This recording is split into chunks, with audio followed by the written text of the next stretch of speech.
പാർലമെന്റിലും ചോർച്ചയോ? അതും 1200 കോടി രൂപ ചെലവിട്ട് നിർമ്മിച്ച കെട്ടിടം.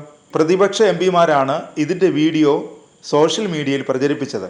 ഫേക്ക് വീഡിയോ ആകാമെന്നും സോഷ്യൽ മീഡിയയിൽ കമൻറ്റുകൾ വന്നു. ഒടുവിൽ ആ സത്യം പുറത്തു വന്നു. വീഡിയോ ഫേക്കല്ല, ഒറിജിനൽ തന്നെ. ഇന്ത്യയുടെ പുതിയ പാർലമെന്റ് മന്ദിരത്തിന്റെ ഉദ്ഘാടനം 2023 മെയ് 28 പ്രധാനമന്ത്രി നരേന്ദ്രമോദിയാണ് നിർവഹിച്ചത്.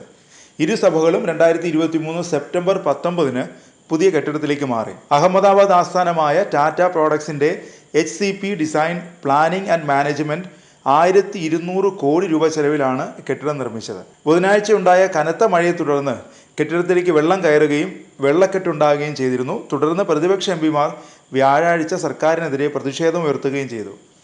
കൂടാതെ കെട്ടിടത്തിന്റെ രൂപകൽപ്പനയെയും എംപിമാർ ചോദ്യം ചെയ്തിരുന്നു.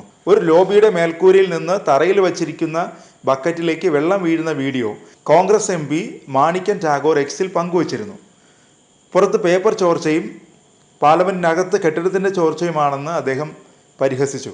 രാഷ്ട്രപതി ഉപയോഗിക്കുന്ന പാർലമെന്റ് ലോബിയിലെ ജലച്ചോർച്ച കെട്ടിടം നിർമ്മിച്ച് 1 വർഷത്തിനുള്ളിലാണെന്നും ഇത് കെട്ടിടത്തിന്റെ നിർമ്മിതിയിലെ ഗുരുതരമായ പ്രശ്നങ്ങളിലേക്ക് വിരൽ ചൂണ്ടുന്നതായും അദ്ദേഹം വീഡിയോ പങ്കുവച്ചുകൊണ്ട് പറഞ്ഞു.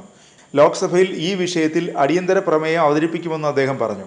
സമാജ്വാദി പാർട്ടി അധ്യക്ഷനും ലോക്സഭാ MPയുമായ അഖിലേഷ് യാദവും സർക്കാരിനെതിരെ ആഞ്ഞടിച്ചു.